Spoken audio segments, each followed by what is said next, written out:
Hello there, and welcome to the I Never Knew podcast, also known as Inc. This show dives into the life experiences of people who have been through it all and have come through the other side stronger, better, and triumphant. Each story is raw, authentic, and, at times, heartbreaking. One thing joins it all together: the fact that the stories can help the listener learn and grow.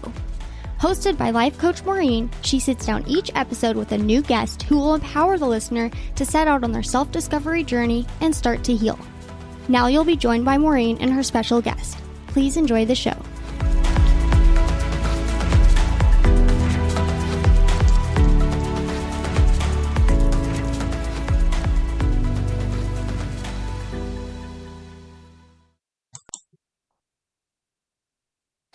Hello, everyone, and welcome to today's episode of I Never Knew But My Dog Did podcast.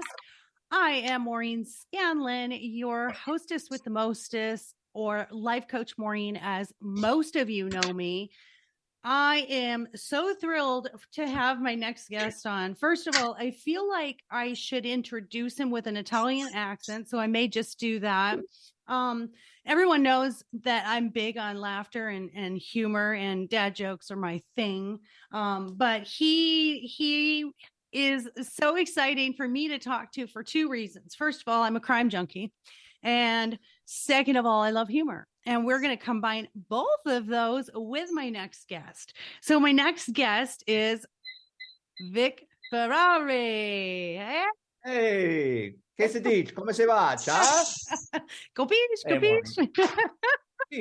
Thank you, love Maureen, for having me on your show. I appreciate it. Absolutely. So Vic is a retired NYPD detective, and he has written 4 humorous books about the New York City Police Department. In addition to writing books, he's a professional raconteur.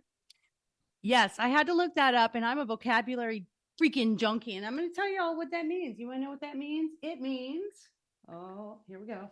It means a person who tells anecdotes in a skillful and amusing way. Isn't that a fabulous word and a fabulous way to describe my next guest? I love it. He has over 100 podcast, radio, and television interviews, and a contributor to the syndicated radio program Sterling on Sunday. He can talk on any topic in law enforcement. He is amazing. And what I really love, which, as you all know, the dogs are everything.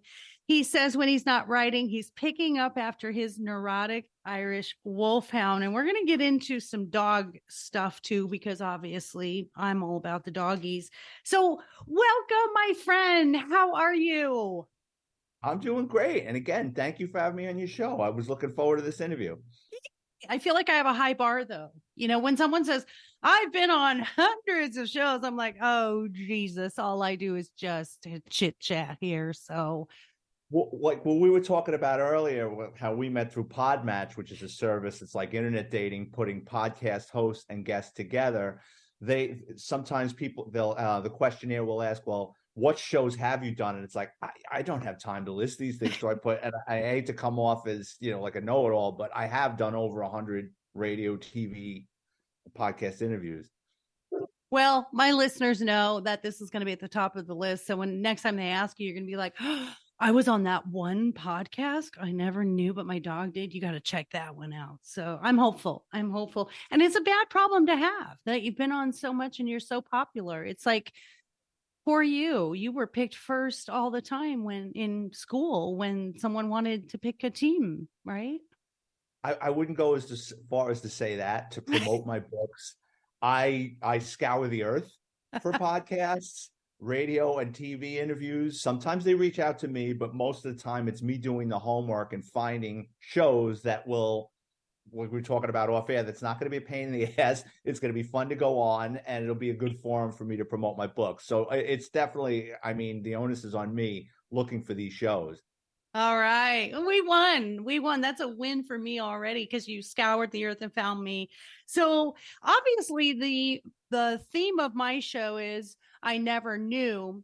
And so what we do is we sort of start off with like, what's your story and what's the impactful thing that our listeners can take from what you've been through? And I know Having been in the medical field and working in an ER trauma center, I knew a lot of police officers and first responders, and we're kind of a breed of our own when we work in that environment because we see so much and we get a little bit numb, I should say, to the weird things that happen or the sad things that happen. So let's start off with, whether it was growing up and you decided to go into law enforcement. How did your story start that brought you to law enforcement? Born and raised in the Bronx, lower middle class kid. When I was a child, I was fascinated by police television shows and movies. And growing up in New York City, it was always about the New York City Police Department. When I was a child, my mother used to take me to a movie theater that was around the corner from a police station, where I spent tons of time watching how the cops interacted, the equipment. I used to look in the police cars to see what they had in there. Every little boy is attracted to that gun. And I said to myself, I want one of those. Later on in life, when I was about 10, my friends and I used to sneak into the post office and steal FBI wanted posters off the wall and go around the neighborhood and have manhunts. By 20, I took the police exam. By 21, I went through the police academy, where I had a wonderful 20-year career with the New York City Police Department. I worked in a lot of different units. I was in plainclothes for 15 out of my 20 years. I worked in an anti-crime unit where you're going after pickpockets and robberies in progress. I worked in the Manhattan North Narcotics Division, where we were doing search warrants, controlled deliveries, buy and bust operations. And then my last 10 years, I was a detective in the auto crime division. So anything with chop shops, exporting stolen vehicles out of the country, changing VIN numbers on cars for resale, and your garden variety pain in the ass car thief. That's what we targeted. When I retired from the NYPD, I was bored and I got into writing. I've written 6 books, 4 of which are a humorous behind the scenes look into the New York City Police Department. Oh, how fun. And I bet you it's just so interesting. Now, I understand that you were involved in breaking up a car theft ring. I'm thinking, I don't know why, but Fast and Furious is like just popping into my head. So how was that? How exciting was it? Or how treacherous was it? Oh, it's always exciting. I mean, we broke up a lot of car theft rings in my 10 years there. It just, and it was different ethnic groups stealing different things for different purposes. Some guys were in crews that were stealing cars for body shops and junkyards. So the car goes in, it gets stripped, and then the parts are sold. Sometimes it's insurance fraud. So you have a car you can't make the payments on, or you have a lease and you're over on the mileage. And now you've got this problem because when you turn the car into the leasing company, they're gonna hit you with going over the mileage, and your kid threw up in the car and it needs a new seat. So what do? You go to Uncle Joe. Uncle Joe owns a junkyard. Uncle Joe says, Maureen, don't worry about it. Bring the car in on Monday. I'll take care of it. Friday, go to the police and report it stolen. You're going to be off the hook with your leasing company, or you're off the hook with your bank making the payment. It's not going to ruin your credit score. The insurance company cuts you a check, or cuts the leasing company or the bank a check, and you're out of it free and clear. So we used to set up stings and scams. Car theft rings, yeah, it could be dangerous. It was very interesting. You'd create a flow chart, who was in charge, where the money was going. If you could get them in an enterprise corruption case, which is kind of like the equivalent of a state case of a RICO conviction. So RICO case where you show there's structure and there's money going upward. One of the largest ones I worked in, we had Asian nationals in Brooklyn, and they were shipping 25 to 30 stolen Audis a month to Shanghai. So you had a Jamaican middleman who knew this crew of car thieves, knew like 25 guys that were into stealing cars. So the Asians would pay the Jamaican guy $5,000 a car, and then he would farm out the orders to the car thieves, and he would pay them between $500 and $1,000 per vehicle. They'd steal these cars. They'd park them on the street for a couple of days to make sure they cooled off. They didn't have low jack or a GPS in it. Then in the morning, they would drive these cars into this warehouse where they had Chinese nationals. They would load 2 cars in a shipping container, let the air out of the tires so the car sat low. Then they'd build a platform above it and put 2 cars above it to get 3 to 4 stolen vehicles per shipping container. Then they had a trucking company take the container with the stolen vehicles out to Newark, New Jersey.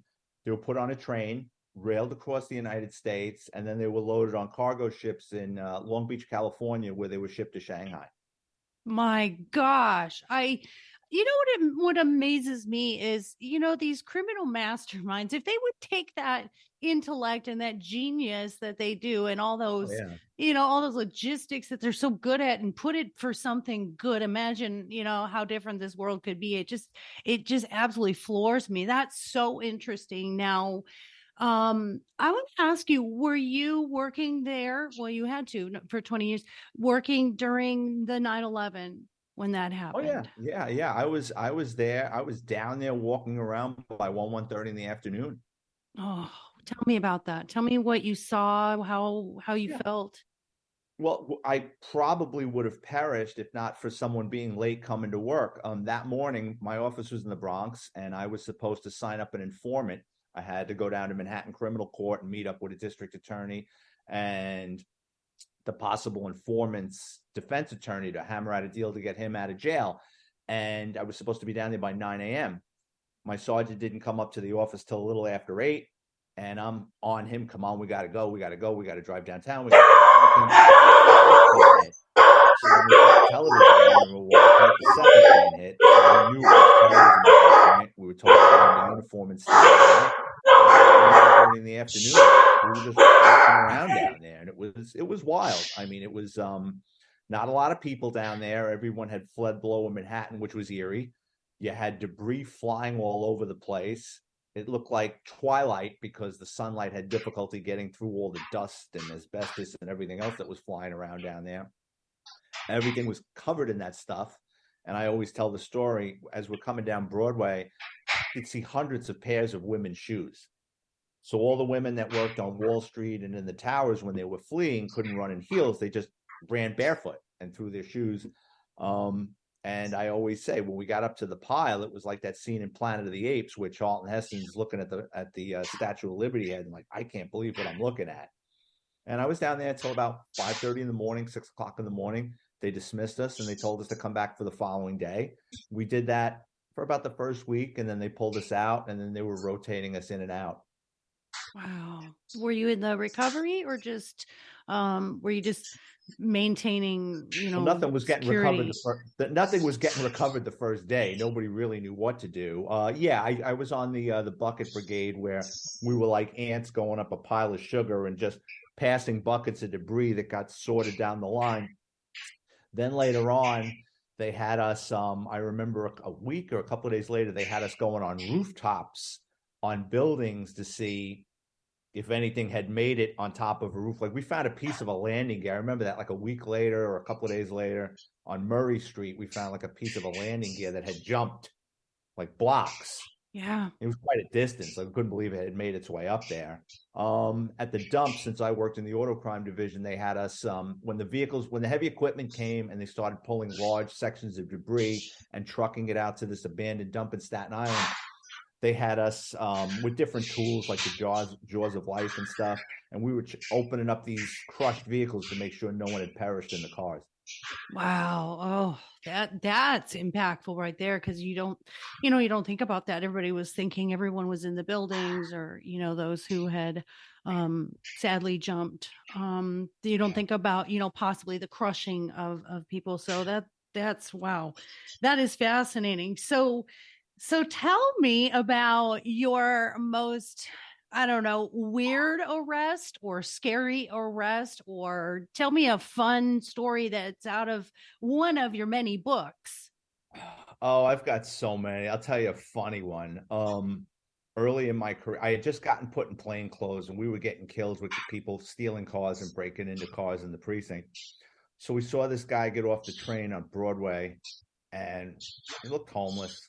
He's bouncing around, he's looking into cars, and he's dusting himself off. And what I mean that is, bad guys, when they're walking around, they'll stop, they'll tie their shoe. They want to make sure they're not being surveilled. And guy dips into a pizzeria for a couple of minutes. He comes out, goes around the corner. I see him with a screwdriver, if memory serves me correctly. And the next thing you know, he's in this car. So we roll up on him. He's breaking it. He's in the car. I forget if he was taking the radio out or breaking the ignition. I mean, it's 30 years ago. I dragged the guy out of the car. I put him on the hood of the car. And when I start searching him, I put my hand in his pocket. I'm like, ow, something burned my hand. And there's like some kind of substance on my hand. I go, what is that? And he goes, oh, I just got a slice of pizza. So he had a hot slice of pizza in his pocket. So when I stuck my hand in, I burned my hand on a hot corner of Sicilian. So that was actually, we charged him. And it was funny because my sergeant goes, you're going to charge him with assault on a police officer for burning your hand? I says, nah, I'll give him a pass on that. It was just funny. Like you never really know what you're going to encounter. Another time I remember my partner and I, we were a couple of blocks off of Broadway. And this is in the Bronx. And we're on this narrow street. And we're going one way and this kid is going the other way. And we got to go really slow because it's narrow. And our windows were open. And the kid kind of slowed down and looked at us. And he just gave us that oh shit look. And he goes, can I ask you guys a question? I said, sure. He goes, where's Broadway? And I go, it's one block down. Like, that's the only way he could have gotten there, was coming up Broadway. Because the other way, it's like through the hills and woods, right? And he drives off and I go, something's not right with that young man. Let's see if he's lost, right? So we go and we pull him over, and now he's just, he's a nervous wreck. And I says, can I see a license and registration? He goes, yeah, okay. And he gets out of the car and he's fumbling with stuff, and he just starts dropping pieces of tinfoil, which are loaded with $25 pieces of Coke. So he was a courier, and I don't know, he had like an eighth of an ounce in $25 bags. And like he was so nervous, he started dropping it right in front of us. And we just pulled him over because we thought he was lost or his story was suspicious. Like, how could you not know you came up Broadway to get here? It's like the most famous street in New York. Oh, that's hilarious. I mean, they have that show, Dumb Criminals. Do you find that your intuition, like, cause I know in law enforcement, they say, a lot of it is intuition more than even training. Do you think your intuition came into play more than some of your training at times? Yeah, absolutely. Training will save your life. Training, especially with tactics and muscle memory, because you know exactly what to do. You don't hesitate. It's been drilled into you to take cover. It's been drilled. There's so many things in training with muscle memory. As far as making arrests and being a good detective or investigator or cop, oh yeah, it definitely boils down to intuition. I mean, I grew up in the Bronx, not the South Bronx, but I grew up in the Bronx. I was a city kid.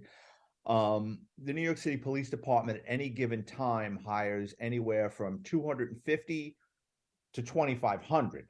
We hire in bulk. And usually, I mean, I don't know what the demographics now, is with the New York City Police Department. But when I got hired, we used to get a lot of people from Rockland County, Orange County, Long Island. They weren't city kids. And don't get me wrong, a lot of them turned out to be really good detectives and investigators. But I always found that the city kids, the ones that grew up in the 5 boroughs or like Yonkers or close to New York City, you definitely knew how to read people better because you grew up in it. Yeah, that's true. That's true. Like, you can always see something in someone else that you've experienced. So I totally believe that's true. Now, what do you think is better about law enforcement today than when you first started? What advancements do you feel like we're doing a really good job at? I think law enforcement's gone backwards with a lot of things, but as far as what is better, oh, definitely the technology. They have so many more tools now at their disposal. So I worked in auto crime. So sometimes some of our cars were outfitted with a little mobile digital terminal that sat between the driver and the passenger, and you could run plates. You could run license plates, you could run driver's licenses, and that's how we got a lot of hits on stolen cars. Just before I retired, and probably a lot of people don't know this, and it's Big Brother is watching, they came out with this thing called a plate reader. So you'll probably see at your local police department, on the back of a police car, you'll see 2 little boxes. They look like Bose speakers, and they're usually on the roof or on the trunk 90% of the time. What those things do is, when you drive past, they're cameras, and they snap a picture of your license plate, and it instantly runs your plate, and they can set the parameters to run the plate to see if it's stolen. They can run it to see if it's stolen and the registration and insurance status on the car. It can run the driver's license of the individual, the registered owner, and see if they have warrants. I remember another time in a police department in Florida, they could run it to see if you had pawned, if you had a record pawning things at a pawn shop. So, and it also records where you were and when it snapped that photo. So sometimes you'll see, like, how do they know this person isn't, like when you see on television, they're tracking some fugitive that's wanted for some heinous crime. And you're like, how do they know? Because the plate readers have captured that license plate. It might not have pinged, but later on when they download it into the system, they're like, yeah, that car was spotted in this area. So that was a game changer. Unfortunately, I didn't get to play with that much. I mean, it was only there like my last 3 months before I retired. Another thing was the transmitting and recording devices. So early on, like when I worked in narcotics, if you would be an undercover, we were just transitioning into the smaller recording devices. Like it used to be like that Nagra recorder, like it was like a box that, like a couple of times I remember taping that under my armpit. It felt like it was going to burn, like set my armpit on fire. Some guys would wear it in their crotch. I'm like, no friggin' way. You know what I mean? Nowadays they have things, it looks like a key fob and it will transmit or record a digital conversation. So, I mean, technology has definitely come a long way, made its way into law enforcement. Yeah. So as I told you, I really, for me, the reason I say crime junkie, and I know it sounds so cliche, but for me, it's always the psychology behind it. And especially when it comes to homicide, because, my background was psychology and being a life coach. I want to know where things sort of went awry or where it started or where there's signs when they were younger. So interestingly, the Idaho murders, to me, here's one of the frustrations, and then here's one of the things that I love about the police work on that case was that the DNA, first of all, they pushed that DNA through, they found that relative, and then they didn't show all their cards and they followed him and they pull him over with the body cam to see if he's got scratches on his hands. I just think it was brilliant police work. What frustrates me is the public wanting to know every single detail, every minute along the way. Like, stop it, guys. Like, we cannot catch these criminals. And when we do, we cannot get them convicted without holding cards close to the vest, right? Is that something that you feel strongly about?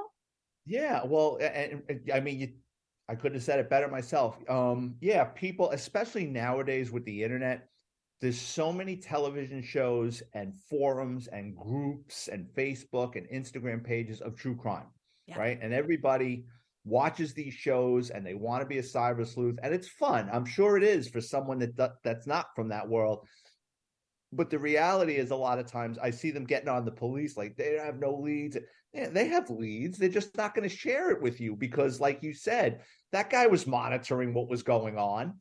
You know what I mean? That Idaho guy. I mean, you don't think that he was watching television and scouring the internet to see if they were onto him or what leads, or maybe where he made a mistake, or maybe where he might want to tweak something? And I get that the public gets frustrated, but it's not a Netflix series where they leave you hanging. I mean, this is real life. You know what I mean? This is life or death. This guy could hurt somebody else, or this guy could get off scot-free if people start getting them throwing and injecting themselves into the investigation and contaminating something. Like, oh, I know he had a cabin somewhere. Let's go up there. You know what I mean? And the police don't know about it yet, or the police are surveilling something, and you get these true crime enthusiasts that go up there and walk all over something. Now, that didn't happen, but I'm just giving you like what could happen. Right. So, and I also think like this guy that's been accused of this, he strikes me as somebody that's watched one too many episodes of Dexter, and he wanted to throw himself into that world to see if he could get away with it. I agree with you 1,000,000%, especially because he was doing the whole, I feel like, it was like the show How to Get Away with Murder. Like he was trying to be that, like, come Absolutely.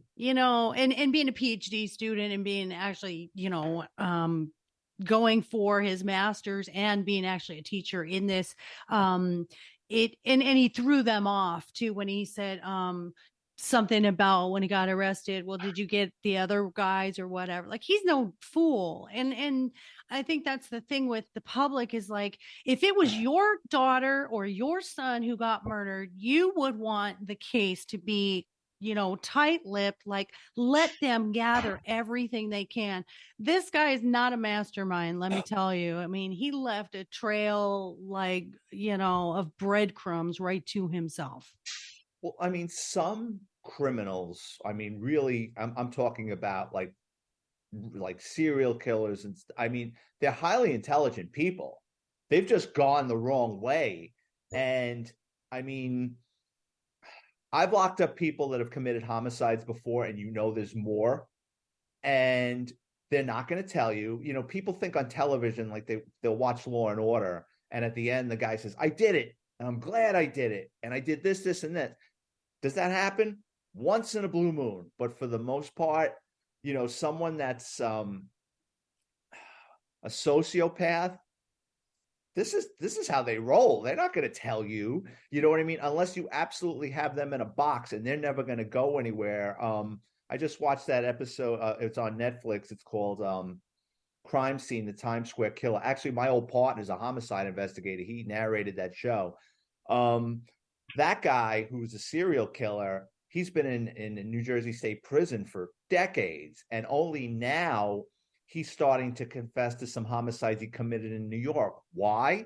Because he knew there was a chance they were going to charge him with these crimes in New York State. He's got his routine like an old person. He's got his routine in the New Jersey State Prison. He's not going anywhere. He knows the food. He knows the people there. He doesn't want to get pulled out and shipped to Attica in New York, and it's a whole different thing. And so he thought, yeah, as long as you don't extradite me to New York and charge me with these crimes, because New York doesn't have a death penalty. That was his only motivation. He's already confessed to like a handful of, it's actually just a current story like the last couple of days. The only reason he's confessing is because he just doesn't want to go to New York and change jail cells. Yeah, they're in their comfort zone. They like their own little routine, and they don't want to move and have to get to know, because the prison population is like, a city in itself, a culture in itself. Something controversial that people say is about, and especially with you as a detective, and I actually dated a detective who was in property crimes, and I had always asked, is it ethical, and is it allowed to lie to get people to confess something? So that's a controversial thing. What do you think, and what did you do? One of the first, it's funny, I when I was a detective, there was always courses you could take, and there was this first grade detective that worked in major case for decades. He was like one of the go-to guys in the department. They would pull him for whatever he was doing and put him on a heavy case. And I remember one time we were learning investigative techniques, and the NYPD were training.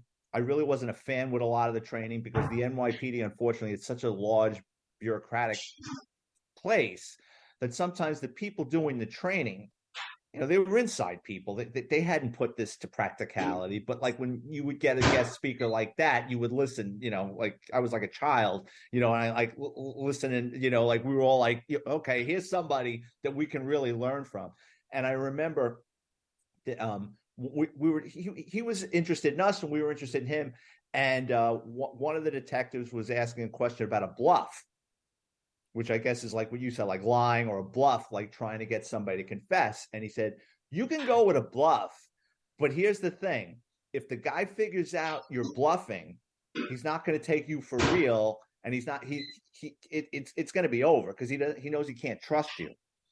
Because at the end of the day, a lot of these people, it's about trust. And there was this guy, I think his name was, he was like a one-man crime wave in New York in the early 90s. I think his name was John Royster. And he committed, he was bad. He committed a series of homicides across the 5 boroughs. He killed a woman that owned a dry cleaning on the Upper East Side. He killed or seriously injured a woman on an overpass up in Yonkers. Like, he spread his crimes along, and there was no rhyme or reason to the shit that he was doing. He was just hurting people or killing them. And when they brought him in, I forget how they actually got him.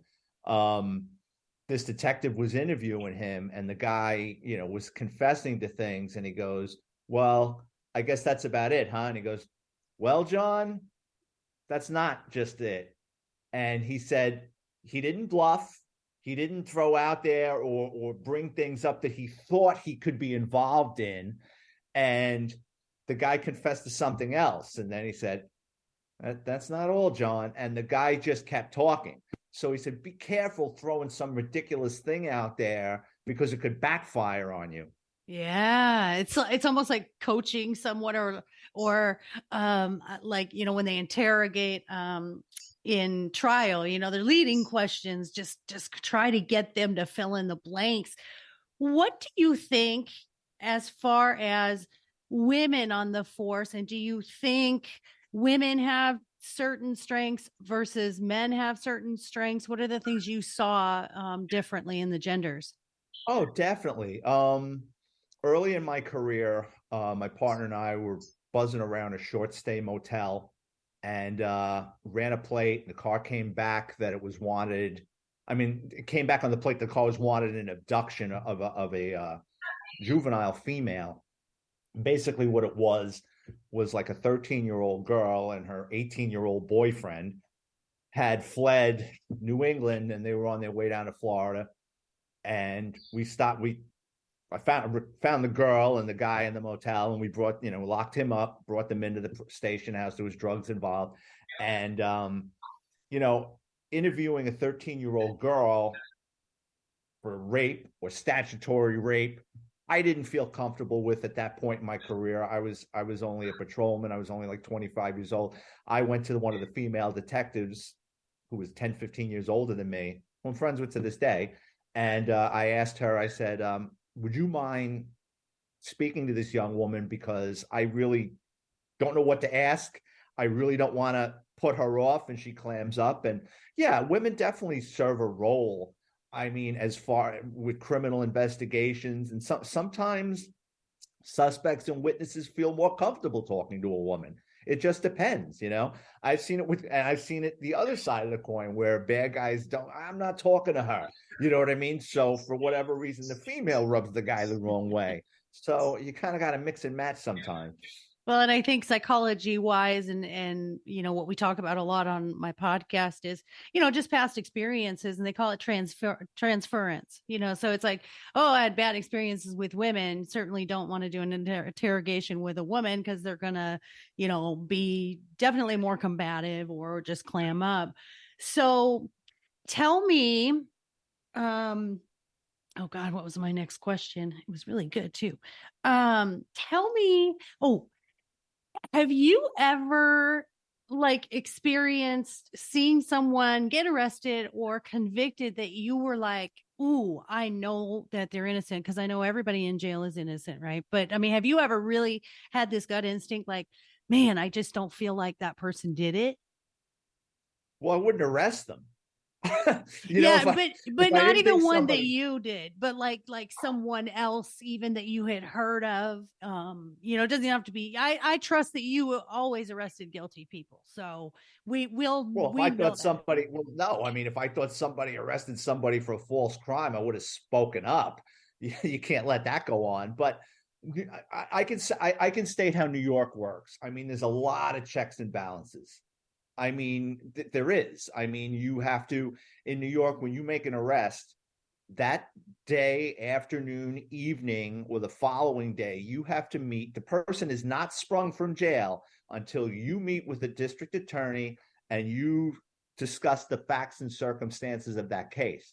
If the district attorney believes there was probable cause to arrest this individual, she's going to write up an affidavit, which is who, what, where, when, why, right? You're going to submit your evidence, any paperwork, and then it's going to go upstairs where the person gets arraigned, or they're given a lawyer, or they pay for one, and then they're going to get a court date. If they have if the crime is so bad, or they have a record so bad and they don't get bail, they go to Rikers Island, or in the old days, the Bronx House of Detention, until this thing gets sorted out, or they get a court date. They get sprung where they're able to meet with an attorney and gather evidence to say, hey, I didn't do this. I know for a fact I've been on cases where the person did do it and walked, and you're like, well, how does that work? You know, I'm like, I saw this person do this. I had a case one time with it was a junkyard and it was a chop shop. And I saw a vehicle, say for argument's sake, on a Monday. I wrote down the license plate. I was watching, it was a brand new Toyota Camry. I'll never forget. Massachusetts plates. And the car is getting dismantled. Brand new car, like maybe a year old.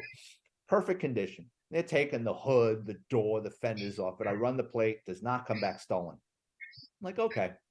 Following day, I look, car's now in pieces, doesn't come back stolen. Wednesday, I run the plate, car comes back stolen. I said, okay. Or Friday, I think Friday the car came back stolen, but I had seen this car and had taken pictures of this car for 4 days, right?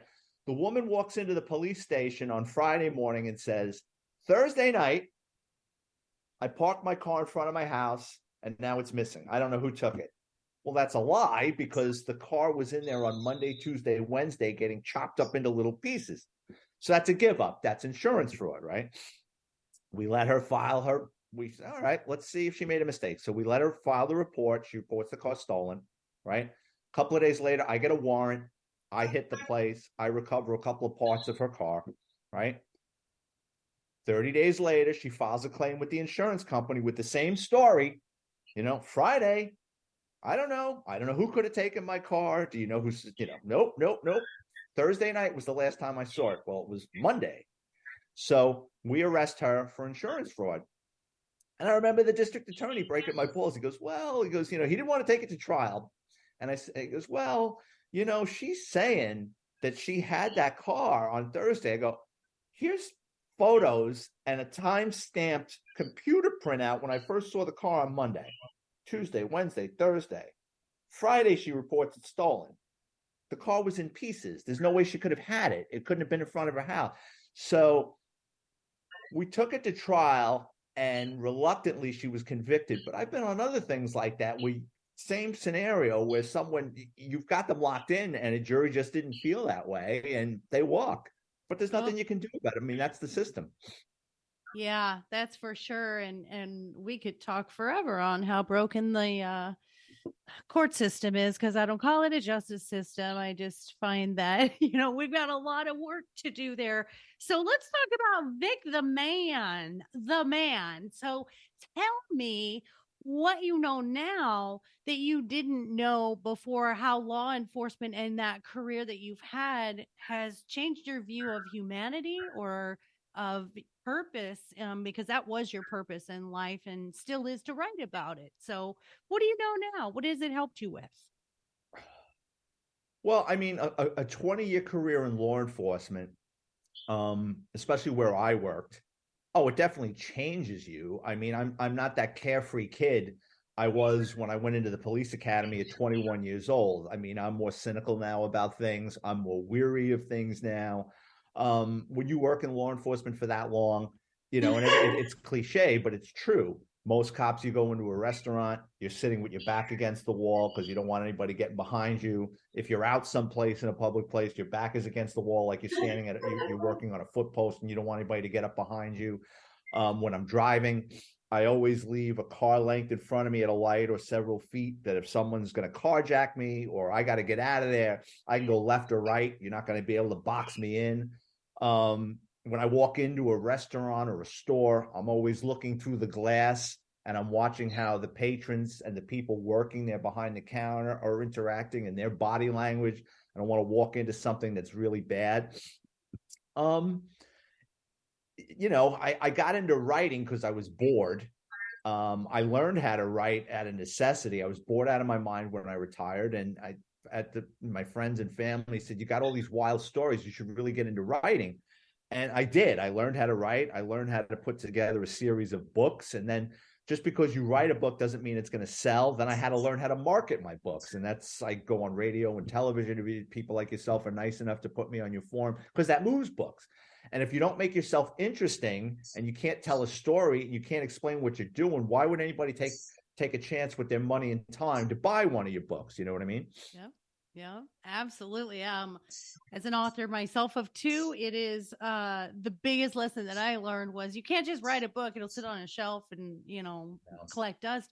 I did not realize how much the marketing was important and for people to get to know the author.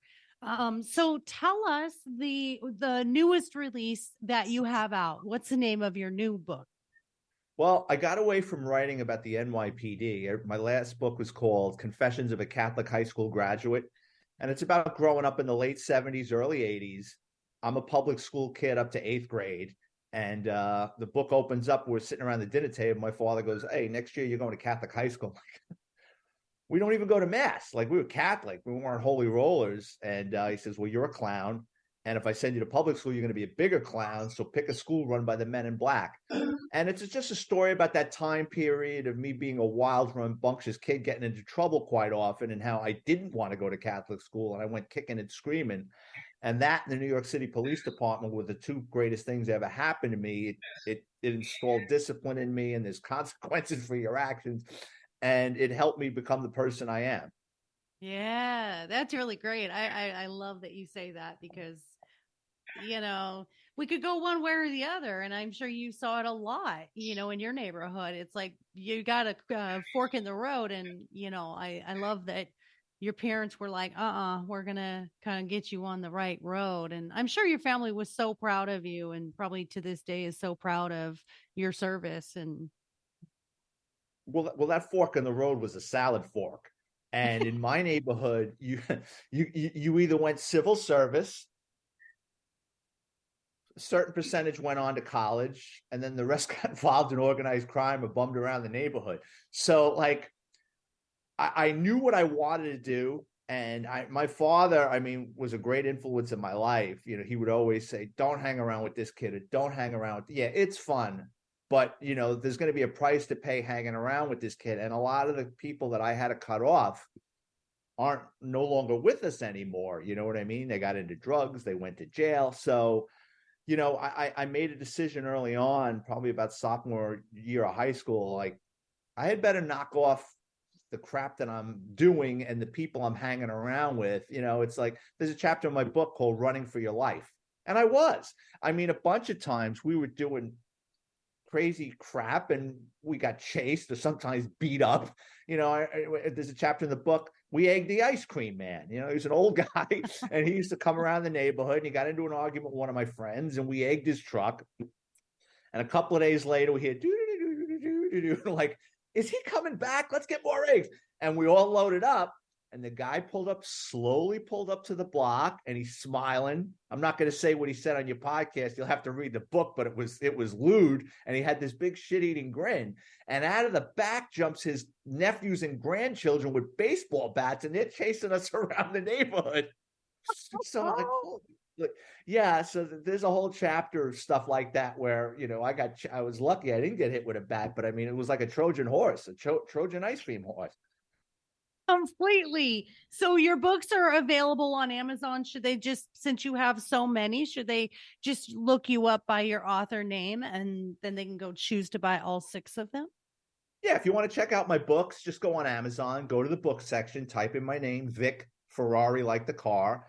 That's, all my books come up. They're all paperback. They're $10 a piece, about 220 pages. They're easy reads. They're just loaded with short stories from my career in the New York City Police Department: homicides, drug seizures, pranks, overweight cops. I really take no prisoners in my books. And they're $2.99 ebook download, $10 paperback. And if you want to get a hold of me, I'm on Twitter and Instagram at Vic Ferrari 50. Perfect. I was going to ask you guys, I'll have that in his episode info as well. So you guys can go and get that. Have you ever thought of doing stand-up with some of your stories? You're not the first person to ask me that. I think I could definitely write for a stand-up comedian. I don't know if I could hang in there with a hostile audience and with hecklers. You know what I mean? I think if it was a friendly audience, yeah, I think I could pull it off. But I've watched a lot of documentaries, and I love stand-up comedians. That looks like a long, grueling life. And at 56 years old, I need too many cups of coffee, to do the 11 o'clock set. You know what I mean? I'm kind of like Jerry Seinfeld's parents, not Jerry Seinfeld living down in Del Boca Vista, so true. maybe one day, we'll see. Very true. It was a bucket list thing of mine, and I did it one time. I did some stand up, and It was amazing because my spiel, or whatever you want to call it, is bad relationships, and that's why I'm a relationship expert, because I had so many bad ones, and my picker was broke, and so I would go on about picking or dating over 40 was like picking apples out of a dumpster. You just look for the one that's least bruised. So yeah, my spiel was about dating, and that's why I'm such a good dating coach and relationship coach, because I'll tell you what not to do, because I did everything that you're not supposed to do. So what a joy you are. I cannot wait to read your books. You're welcome back on my podcast anytime you want to be. I just think you're such a joy in this world, and we're so grateful for all that you've done in law enforcement and for the world. So as I end, one of the things that I do, and it's perfect for you today, is I do a little bit about it's called Take My Money. And basically, I want to know, what is the weirdest, wackiest thing you've ever bought, you've ever seen for sale, or that you want to buy? And I'll give you an example of what I found before our show. Usually I go on Amazon, and I have found some interesting things that I've talked about in other episodes. But today I decided to go to eBay. There is an Elvis Presley pizza slice for sale on eBay. Yes, there is. But the worst thing, the absolute worst and weird thing I found today was an 11-year-old Twinkie for sale on eBay. Hold on, hold. For $5,000. Why are we trying to write books and sell books when I can sell an 11-year-old Twinkie for $5,000? Of course, it hasn't sold, so maybe there's that. But what do you think, Vic? What is the weirdest and wackiest thing you've seen? Well, I think an 11-year-old Twinkie or buying a piece of pizza on eBay is called botulism. You're going to kill somebody. I wouldn't even want to handle that thing. P.T. Barnum said there's a sucker born every minute, and it's true. And if you put something out there, there's a shot. It costs next to nothing to upload it an eBay ad, and chances are no one's going to buy it. But you just don't know, and that's people like that. I used to get a kick out of professional con men. I locked up a handful of them, and I found them fascinating. I wouldn't trust them as far as I could throw them, but I used to watch how they would set up a mark, the money drop. You want me to explain how that works? Or yeah, I don't know if I can answer your question, but I could give you a good gypsy story. Yeah, no, this is good. So what they'll do is they'll usually do it in a store, in a public place, and they don't want two people. They usually want one person. They'll come up to you with a bag, and they'll say, I found this bag, or I found this wallet, and they'll flash money, and they go, there's a lot of money in here. What should we do about it? That's setting the hook. Anybody that finds money is either going to take it to a cop or run into their car and count it and decide what they're going to do with it. They're not going to run up to a total stranger and go, look at this, found money. What should we do with it, right? So they're going to act nervous, and what should we do, and blah, blah, blah, blah, blah, blah. And once they know they got your attention, they're going to say, you know what? I work at the bank. I work at my boss is a bank, or sometimes they'll say, I work for an attorney. I'm a paralegal. Let me call him or her and find out what they think we should do. So in the old days, they go to a payphone. Now they're going to open their phone. They're going to call somebody, and they're going to say, oh, he says, bring it over. They're going to go over to a place, and someone's going to walk out of the bank because that person's been waiting there. They don't have an office there. They're going to come out of an office building, or they're going to walk out of the side of a bank. It's the same way gypsies sell cars. They'll send you to an address, and they'll walk out between two houses. They don't live in either house, but they want you to think they live there. So they'll come out, and they'll go, if nobody claims this money, they'll give you some bullshit legalese, but usually the gist of it is, if nobody claims this money in 24 hours, you can split it minus my cost. I'm going to put this in escrow right now, and if nobody claims it, say it's $5,000, I'm going to take $1,000, or I'm going to take $800, and the two of you are going to get to split it. But there's got to be some collateral with this. And, if the police claim this, I got to file paperwork and stuff. So you're going to have to give me, whatever, 500, 100, whatever it is, good faith money. And I'm going to put that in the escrow in the event that someone claims the money. I don't want to be out my court costs. And usually that person will say, because it looks like 5 or 10,000, they're going to cough up 1,500 or 500, whatever it is. He's gonna go back into the office. It's being painted. He's going to give you some crappy paperwork, and they're gone. You're going to come back the next day. No one's heard of this guy, and they're in the next city doing the same thing. Wow. Gosh, it's just intricate. I just can't get over how they and I know I should know because studying psychopaths and sociopaths, I mean, they're always 10 steps ahead. They know what the questions are going to be before they come. Have you ever been scammed? I know it's hard to admit. No, not scammed, but I got my car stolen. The day I graduated the police academy, I got my car stolen from me. So 21 years old, graduate the police academy. My parents are there, the photos and everything. We go back to the Bronx. My parents didn't have any money. My father gave me and this is again 30, almost 40 years ago. My father gives me $20, and he says, "Go take the film to the photo mat." Remember that, right? Yeah. Go take the film, because they had a disposable camera. Go take the film to the photo mat, drop that off, and go pick up Chinese food. Shows you how long $20 would last, right? So I said, all right. So I go in my neighborhood in the Bronx, everybody double parked. There was no parking. So I double park in front of the photo mat. I get out of the car and I leave the key in the ignition and it running. Everybody used to do that. Again, early 80s. I go into the photo mat and I say, you know what? I should know better. I'm a cop now. I shouldn't be leaving my keys in the ignition. I turn around and there's a guy with a hoodie getting into my car. I go, oh shit. So I come running out. The guy's in my car and it was a stick. So he didn't realize that at first. So he sees me coming and I hear the car rev. So I'm like, there's a chance he doesn't know how to drive a stick, right? So I pull my gun out and I try opening the door and he's getting it in gear. So I holster the gun and I reach into the car and I'm fighting with him. Pulls the car out and takes off. And I'm standing like an idiot. The day I graduate the police academy, there goes my Hyundai. Right. And I'm like, shit. So what did now I knew, other than the police academy, I knew nothing about the police work, but I watch TV. I pull out my police shield, which is 5 minutes old. And I jump in front of an old man in this old Buick. And I go, police, I need your car. He goes, my son's on the job. Jump in.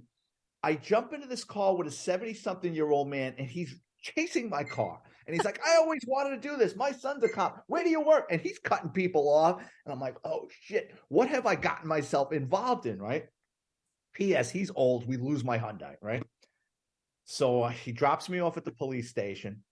I walk in. I show my ID to the desk officer. And the desk officer could just tell by my demeanor and my ID card. He's like, what do you need, Rook? And I go, I got my car done. I explain it to him. He starts laughing at me. He goes, well, you're a cop. He throws me what's called a complaint report or a 61. He goes, this is the first one you're ever going to fill out. Fill it out.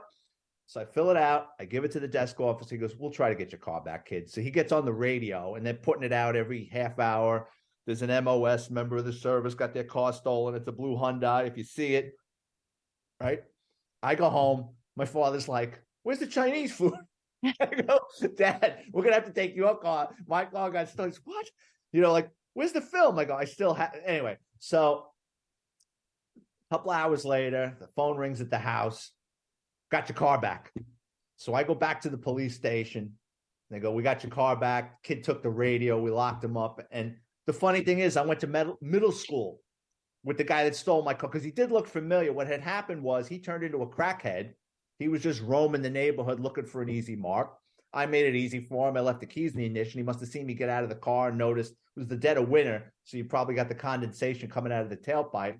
Helped himself to my car and my radio. But I got my car back. So, yeah, I got scammed. That is the best story ever. That's like a movie. That's like out of one of the old crime shows from back in the 70s and 80s that you and I are familiar with. Here I am, 21 years old. I'm still on probation and I'm commandeering cars. That's television crap. You're not supposed to do, but I didn't know any better. You know what I mean? The police academy didn't address it. And what's funny is in my books, I always bring my parents into the stories. There's a story from one of my books. I go for my narcotics interview with 5 years in. And when you go to narcotics, they do an extensive background check on you. Even probably more thorough to get hired because now you're going to be working with drugs. and money. They Yeah. check your credit history, all sorts of stuff.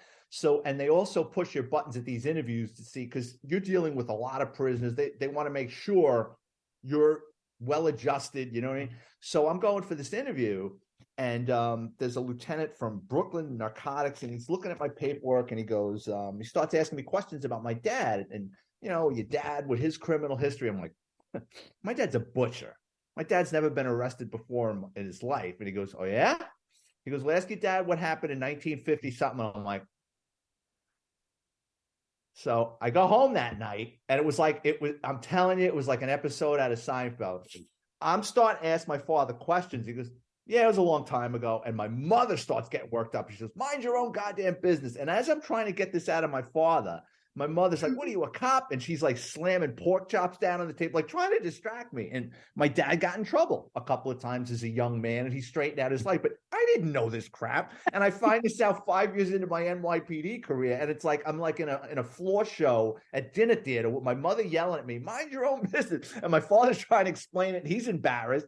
So, my father, the day I graduated the day I got promoted to detective, he haunted me. Is there parking down there? Is there park? I'm like, Dad, just go down there and find a spot. I'm telling you, if I get a goddamn parking ticket, I'll take it to the police commissioner. I'm not putting up with this shit. So, I mean, I incorporate my family into, because they're crazy, into my book. It does. It sounds like Jerry Seinfeld. I could just see you being like, are you my mom? Like, oh my gosh. That's why he had you in the Catholic school. He's like, I know what I did. He didn't tell you that, but he's like, I know you're not going to do whatever it is I did. So I love it. Great stories, listeners. He is amazing. Don't forget to look him up on Amazon. Look him up under his author name, Vic Ferrari, because he has many, many books that I want you guys all to read, and all kinds of social media. If there's any other places that they can find you, reach out to you, let us know. Okay. Yeah, but I mean, I got a Facebook page, but I don't even know the address. You just type in Vic Ferrari. Perfect. All right, listeners. Well, that's going to do it for us today. I hope you had as much fun as I did and got lots of information on the inside information of a NYPD detective and officer. I just think it was super exciting. I knew this was going to be a great interview. I was looking so forward to this. Guys, if you need any life coaching, dating coaching, relationship coaching, self-esteem, self-image, self-confidence, all the good stuff, you know where to find me, lifecoachmaureen.com. And of course, my books. My dog is more enlightened than I am, and my dog is my relationship coach. Are both available Amazon, Barnes and Noble, Walmart, Target, and Outskirts Press. And that'll do it for today.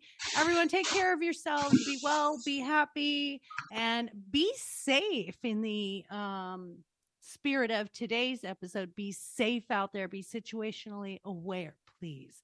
So take care until next episode, guys. Leave your comments, leave your reviews. Love you all for listening. Until next time.